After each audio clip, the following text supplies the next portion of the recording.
요시야가 예루살렘에서 여호와께 유월절을 지켜 첫째 달 14째 날에 유월절 어린 양을 잡으니라. 왕이 제사장들에게 그들의 직분을 맡기고 격려하여 여호와의 전에서 직무를 수행하게 하고 또 여호와 앞에 구별되어서 온 이스라엘을 가리치는 레위 사람에게 이르되 거룩한 궤를 이스라엘 왕 다윗의 아들 솔로몬이 건축한 전 가운데 두고 다시는 너희 어깨에 매지 말고 마땅히 너희의 하나님 여호와와 그의 백성 이스라엘을 섬길 것이라. 너희는 이스라엘 왕 다윗의 글과 다윗의 아들 솔로몬의 글을 준행하여 너희 족속대로 반열을 따라 스스로 준비하고 너희 형제 모든 백성의 족속의 서열대로 또는 레위 족속의 서열대로 성소에 서서 스스로 성결하게 하고 유월절 어린 양을 잡아 너희 형제들을 위하여 준비하되 여호와께서 모세를 통하여 전하신 말씀을 따라 행할지니라.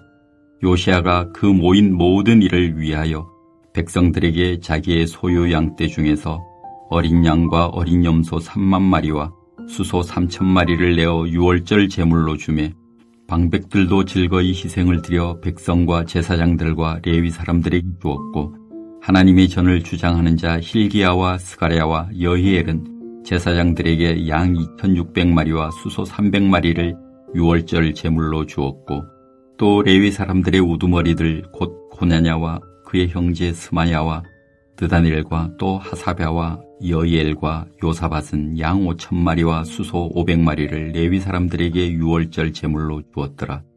이와 같이 섬길 일이 구비되매 왕의 명령을 따라 제사장들은 그들의 처소에 서고 레위 사람들은 그들의 반열대로 서고 유월절 양을 잡으니 제사장들은 그들의 손에서 피를 받아 뿌리고 또 레위 사람들은 잡은 짐승의 가죽을 벗기고 그 번제물을 옮겨 족속의 서열대로 모든 백성에게 나누어 모세의 책에 기록된 대로 여호와께 드리게 하고 소도 그와 같이 하고 이에 규례대로 유월절 양을 불에 굽고 그 나머지 성물은 솥과 가마와 냄비에 삶아 모든 백성들에게 속히 분배하고 그 후에 자기와 제사장들을 위하여 준비하니 이는 아론의 자손 제사장들이 번제와 기름을 저녁까지 드림으로 레위 사람들이 자기와 아론의 자손 제사장들을 위하여 준비함이더라.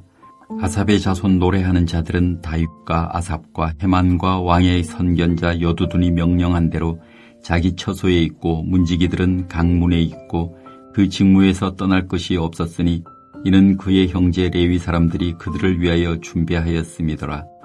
이와 같이 당일에 여호와를 섬길 일이 다 준비되매 요시야 왕의 명령대로 유월절을 지키며 번제를 여호와의 제단에 드렸으며 그때에 모인 이스라엘 자손이 유월절을 지키고 이어서 무교절을 7일 동안 지켰으니 선지자 사무엘 이후로 이스라엘 가운데서 유월절을 이같이 지키지 못하였고 이스라엘 모든 왕들도 요시야가 제사장들과 레위 사람들과 모인 온 유다와 이스라엘 무리와 예루살렘 주민과 함께 지킨 것처럼은 유월절을 지키지 못하였더라. 요시야가 왕위에 있은 지 18째 해에 이 유월절을 지켰더라. 유다 백성들과 함께 언약식을 갱신한 요시야는 이제 유다뿐만 아니라 북이스라엘의 남은 자들까지 초청해서 국가적 차원에서 유월절을 지킵니다. 이스라엘이 절기를 지키는 것은 하나님의 언약 백성임을 되새기면서 순종과 헌신을 보여주는 것이라고 할 수 있습니다. 특히 유월절은 이스라엘이 하나님의 언약 백성이라는 정체성을 확인하는 절기이며 반드시 지켜야 할 절기입니다.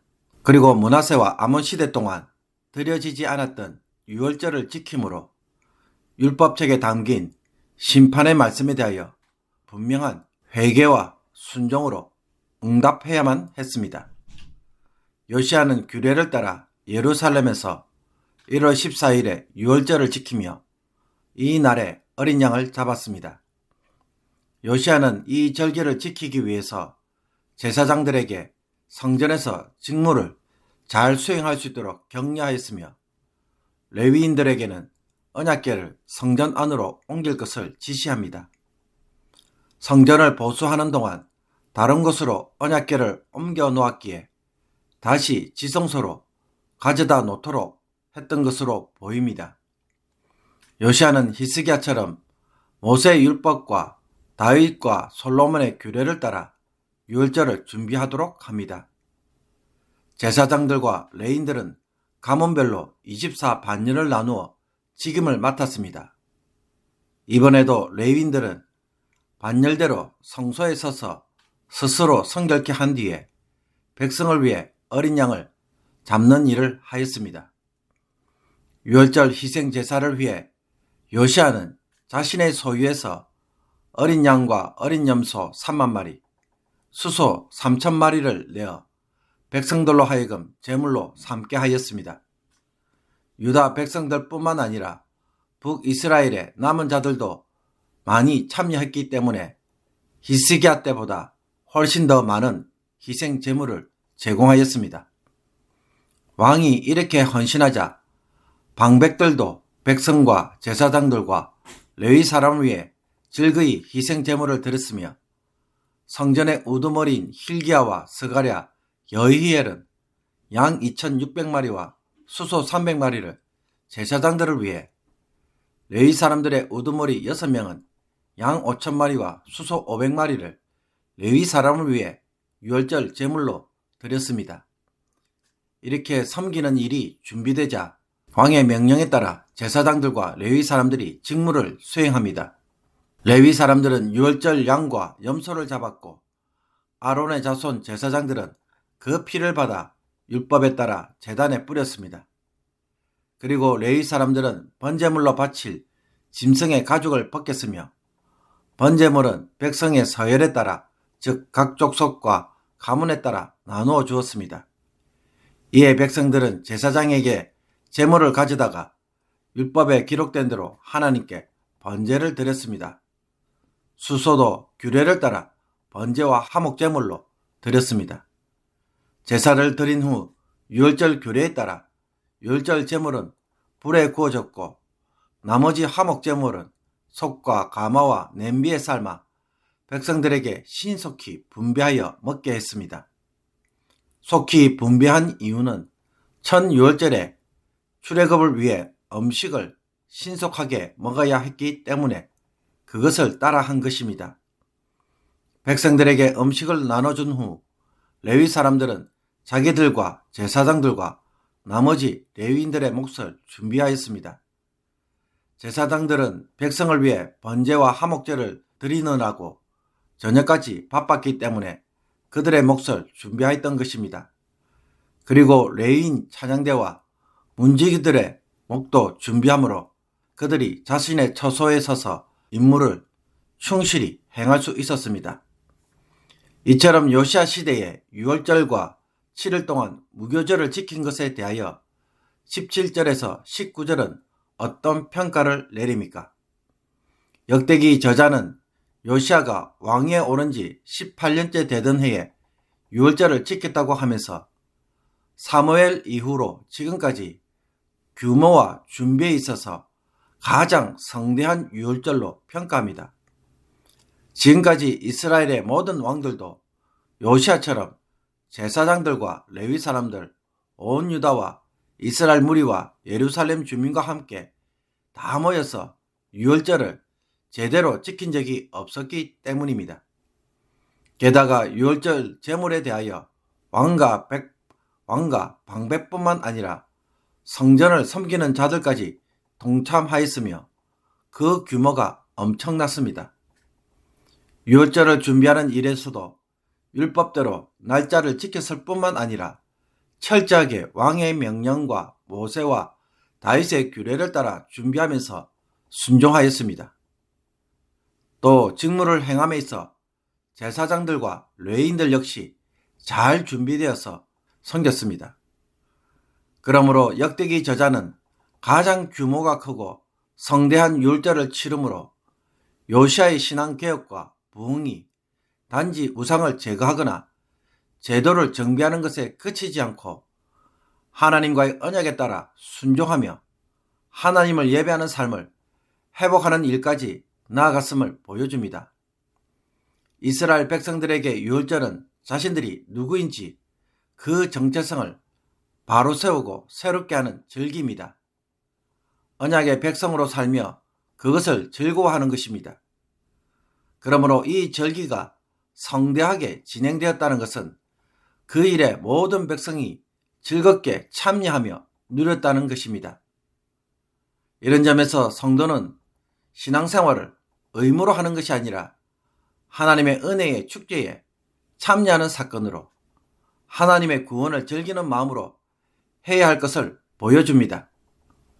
하나님은 은혜로 즐거워하도록 절기를 주셨는데 우리는 의무와 순종을 요구하는 행위로만 받아들이고 있지는 않는지 오늘 말씀을 통하여 되돌아봐야 할 것입니다.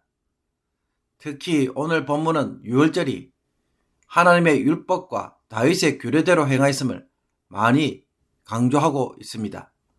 반열을 따라 서열대로 왕의 명령을 따라 모세의 책에 기록된 대로 규례대로 다윗과 선견자들이 명령한 대로 라는 표현은 율법에 철저하게 순종하는 모습을 강조하고 있습니다. 왜 그럴까요? 이스라엘 백성들에게 저주, 곧 재앙이 내리게 된 것은 우상 숭배를 하며 하나님의 말씀을 지키지 않았기 때문입니다. 그러므로 하나님의 말씀대로 철저하게 따른 것은 하나님에 대한 순종의 모습을 강조하는 것이고 회개로 하나님 앞에서 반응하고 있는 것을 보여주는 것입니다. 그러므로 하나님에 대한 순종은 말씀에 대한 순종이며 율법의 규례에 따라서 행동하는 것임을 우리에게 가르쳐주고 있습니다. 매일 말씀을 읽고 묵상하며 순종하는 것은 경건한 성도의 의무가 아닙니다. 그것보다는 하나님에 대한 순종이며 사랑의 행위입니다. 이스라엘은 절기를 매년 율법에 따라 지킴으로 하나님에 대한 사랑을 고백하였습니다. 모든 일을 제쳐두고 그 일부터 하는 것입니다. 일상의 생활에서 우리가 하나님을 사랑한다고 고백한다면 그 첫 시작을 말씀으로 시작하는 것에서 찾아야 합니다. 이 습관이 곧 사랑이고 신실함입니다. 그러므로 말씀 묵상이 나의 평생 습관이 되고 사랑의 고백으로 삼는 성도가 되기를 주님의 이름으로 축복합니다. 기도드리겠습니다. 하나님, 주의 백성들이 유월절을 즐겁게 참여하고 모든 사람들이 자원하여 바치며 가장 성대하게 행하였던 것처럼 우리의 예배와 신앙생활도 의무감에 억지로 하는 자들이 아니라 잔치처럼 드려지는 예배와 신앙생활이 되게 하여 주옵소서.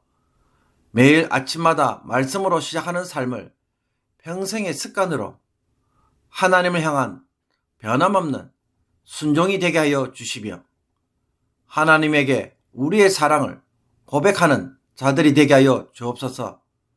나의 생각과 감정을 개의시키며 적당하게 지키는 말씀이 아니라 말씀 그대로 지키는 온전한 순종을 오늘도 행하는 자가 되게 하여 주셔서 하나님을 기쁘시게 하는 주의 백성들이 되게 하여 주시옵소서. 예수 그리스도의 이름으로 기도하옵나이다. 아멘.